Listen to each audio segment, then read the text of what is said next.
Qopheessituu walaloo Angalma Oromoo zoonii Kibbaarraa bariin dhiyaattee jirti jajjabaadha woboo.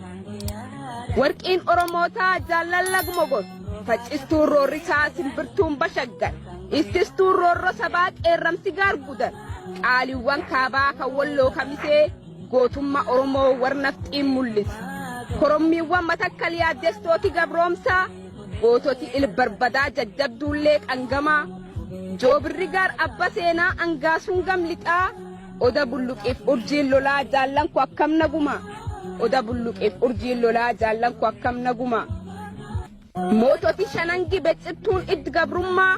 irreef wantee sabaa arbi iluuf jimmaa guugeewwan koqaalii mee akkam jirtu tarii guugeewwan koqaalii mee akkam jirtu tarii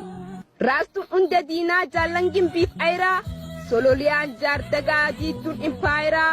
akkam nagaheessanii jaallan koqeellam